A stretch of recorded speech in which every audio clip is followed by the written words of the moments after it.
Hello दोस्तों।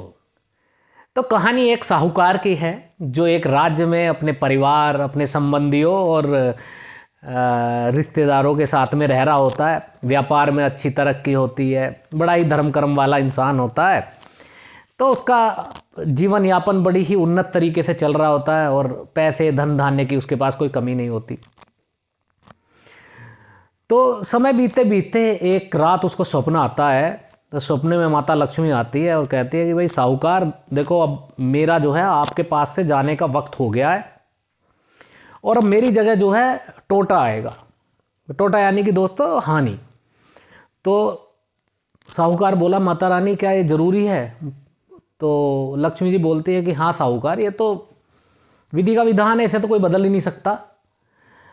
तो साहूकार कहता है कि माता ठीक है, मैं इस विधि के विधान को मानता हूँ, बस मैं आपसे एक आशीष चाहता हूँ। तो माता पूछती हैं कि भाई बताओ क्या आशीष चाहते हो? कि माता रानी कितनी भी हानि आ जाए, कितना भी टोटा आ जाए, बस परिवार का प्रेम खत्म नहीं होना चाहिए। तो माता रानी कहती है तथास्तु, तुम्हारे परिवार का प्रेम कभी खत्म नहीं होगा। वो बात खत्म हो जाती है। कुछ महीने बीतते हैं। एक दिन शाम का खाना बन रहा होता है घर में।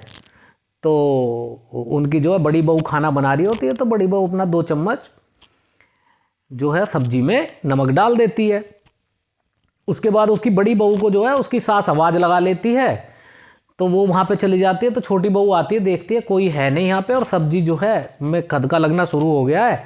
तो वो भी उठा के 2 चम्मच डाल देती है उसमें।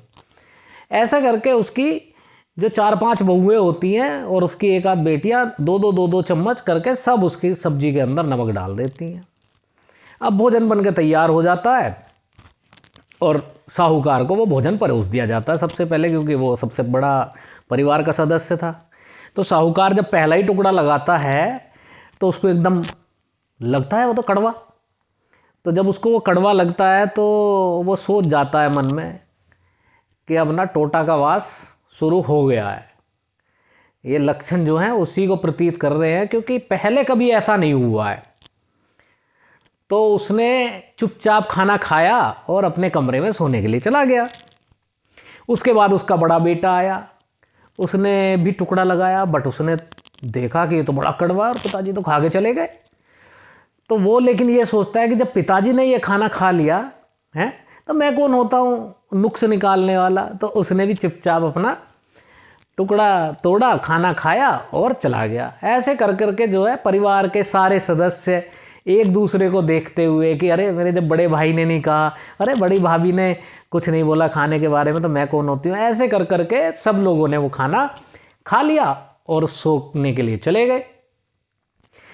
तो जब सब सो गए तो रात को दोबारा से जो है जो टोटा था, जो हानि थी, वो हाथ जोड़ के साहूकार के पास सपने में आ गए। तो बोले साहूकार जी, मैं तो आपके पास में ज़्यादा दिन टिक ही नहीं सकता। तो साहूकार बोला कि जी क्यों नहीं टिक सकते? ये तो विधि का विधान है, लाभ और हानि आगे पीछे चलते हैं। अब आप आए हैं तो आपका भी सम्मान है। तो टोटा बोला कि साहूकार जी, जब आप प्रेम में 1 किलो नमक खा गए तो ऐसी जगह मैं कहाँ रुक सकता हूँ। तो दोस्तों इससे क्या सबक मिलता है? इससे सबक ये मिलता है कि अगर हम लोगों के बीच में प्रेम होता है, अगर परिवार के और रिश्तेदारों के बीच में एक दूसरे के प्रति प्यार होता है, तो वहाँ कभी भी टोटे का निवास नहीं हो सकता। वहाँ हमेशा एक दूसरे को लोग सहारा दे के, संबल दे के मजबूत बनाए रखते हैं और उसके जीवन में कभी हानि और नुकसान का वास नहीं होता। शुक्रिया दोस्तों।